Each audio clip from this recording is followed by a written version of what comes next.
Fala pessoal, hoje um vídeo diferente, formato não tão comum nos nossos canais, nas nossas mídias sociais, mas eu achei relevante a gente ter esse momento de troca para falar um pouco do mercado. Acredito que vocês tenham visto, notícias no Brasil, no mundo, sobre inflação, sobre guerra. Eu queria estar falando um pouco aqui da nossa experiência CIM com o impacto que todas essas situações externas têm causado no nosso negócio, no nosso mercado, e que sirva de lição para todos, um pouco do que a gente vem vivendo e do que a gente vem presenciando. Bom, para quem não me conhece, me chamo Valderi Júnior, sou diretor comercial da CIM Food Solutions, uma empresa que é especializada em proteína animal, com expertise maior no segmento de bovinos. Nós atuamos há mais de 30 anos no mercado aqui no Ceará e durante todo esse tempo a gente pôde vivenciar e aprender um pouco sobre cada momento que esse mercado tão desafiador, tão volátil, tão incerto tem nos proporcionado. E que é um momento de realmente compartilhar um pouco do que a gente vivencia, e falar um pouco do que a gente espera para esse momento aí que vem se desencadeando. A gente toca uma empresa onde vários fatores externos podem impactar e esses fatores nós não temos controle nenhum, então eles são imprevisíveis, podem acontecer a qualquer momento e nós não temos como nos antecipar a algumas movimentações. Então ficamos realmente sensíveis a situações e cenários externos que podem impactar diretamente o teu negócio, o nosso negócio. Eu vou estar falando um pouco, pontuando alguns casos, como que a gente está lidando e como você, nosso cliente, nosso parceiro, pode estar entendendo melhor esse cenário e como que você pode também estar atuando.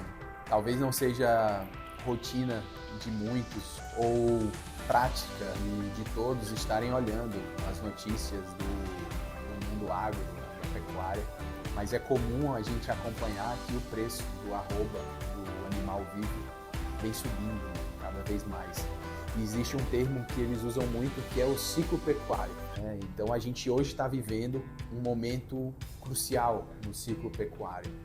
E qual seria esse momento? Pelo que eu venho escutando dos nossos fornecedores, dos nossos principais players, é uma oferta reduzida de animais.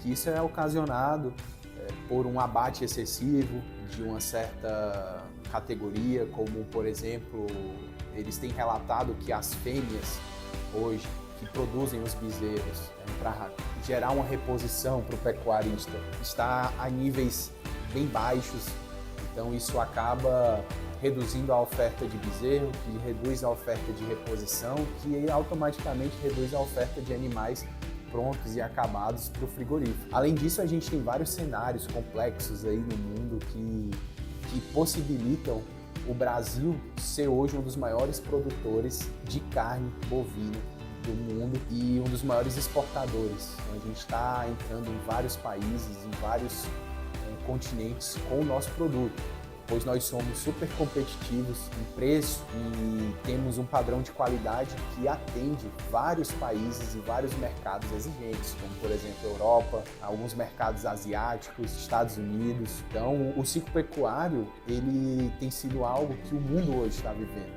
Uma pouca oferta de animais. Se você vê os maiores produtores hoje, existem notícias vinculadas a esses players que eles têm poucas disponibilidades. Então isso tem impactado muito, pessoal, no preço dos produtos e os nossos fornecedores eles têm sido bem enfáticos em dizer que o mercado se encontra firme. Ou seja, a gente vai continuar vendo preços altos nas carnes. Então isso vai impactar diretamente o nosso consumidor e impacta diretamente o nosso negócio, porque a reposição ela se torna mais desafiadora também aqui na nossa distribuidora. Então se eu compro um produto, por exemplo, um patinho a R$30 e daqui a um mês ele está a 33, esse custo de reposição ele tem que ser embutido no preço de venda e assim repassado para o consumidor. Então a gente pode ver cada vez mais os preços sendo reposicionados no mercado. Então a gente vai sim ver um cenário bem desafiador e com preços elevados e firmes. E assim, pessoal, hoje a CIM é uma empresa que vende proteínas animais, mas desde o bovino, suínos, aves, embutidos.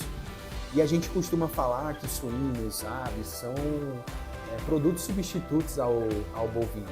E quando a gente tem esse cenário de alta elevada na proteína bovina, a gente vê um crescimento da demanda de suínos e aves. O que é natural dessa movimentação dos clientes e dos consumidores. Mas chega um momento em que essas proteínas, quando ficam muito defasadas no preço do bovino, elas começam a acompanhar, para não ficar tão distante e tão disparado, né, os preços. Então a gente pode sim ver uma tendência de alta nessas outras categorias.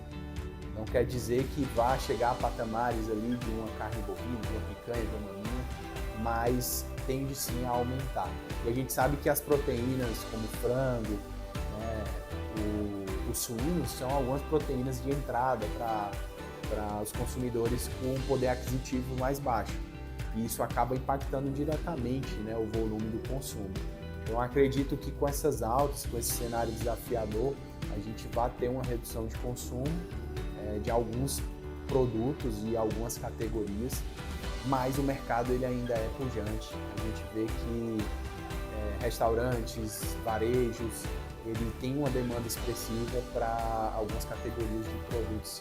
Porém, vai ficar também desafiador para eles adequar o CMV, né, com os cardápios e os pratos que eles têm elaborado. Então é um momento que a gente precisa de cautela, observar, não se precipitar, não fazer movimentações arriscadas, para a gente conseguir entender onde que isso vai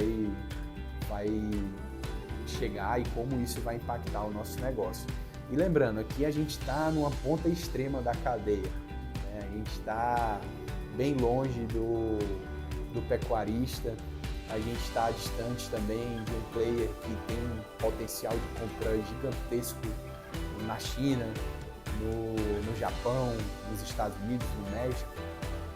Então eles também impactam isso, né? Quando a demanda de lá é pujante, a gente acaba sofrendo aqui no mercado interno. Em contrapartida, a gente vê algumas categorias performando super bem nesse cenário, que são categorias de produtos de alto valor agregado. Essa variação de preço de 2, 3, 4 reais um quilo, ela não é um fator impedidor do consumo, diferente de uma commodity que tem aderência a todas as classes sociais, como por exemplo o frango, como por exemplo uma carne mais acessível bovina, né, uma carne do dia inteiro. Então pequenas variações impactam sim o consumo. E a gente como empresa tem enxergado um potencial em categorias de maior valor agregado. Mas a nossa base de clientes, a nossa base de carteira sempre é atender todos os perfis de clientes. Infelizmente a gente fica sensível a situações que nós não temos controle. Então a gente como empresa a gente tem que repassar todos esses cenários de alta de combustível que impacta no frete, aumento das exportações, o arroba do boi que sobe e os frigoríficos não conseguem programar escalas de abates longas, são escalas de abates curtas, ficam mais sensíveis ao preço, falta de disponibilidade do animal para abate. Então tudo isso impacta, são cenários que fogem um pouco do nosso controle e vão diretamente para o custo do produto. Isso, como todo ciclo, tem começo, meio e fim, e a gente espera que esse cenário de inflação nos preços, de preços elevados, possa se regularizar, todas as classes sociais, todas as pessoas, né, possam ter uma capacidade, um poder de compra digno, né, que possam levar alimentos com qualidade para dentro de casa. Então, pessoal, o que você tem notado aí? Compartilha com a gente, comenta o que você tem achado desses preços, se isso tem impactado o seu dia a dia, se isso tem impactado o seu consumo de proteínas, compartilha com a gente. Coloca no comentário. E se você gostou desse tipo de conteúdo, acompanha a gente lá no nosso canal no YouTube, no nosso Instagram. Não deixa de ver os outros vídeos também que a gente vem postando, como alguns vlogs de visita dos nossos clientes. Acompanha a gente que a gente vai estar compartilhando muito conteúdo interessante com vocês.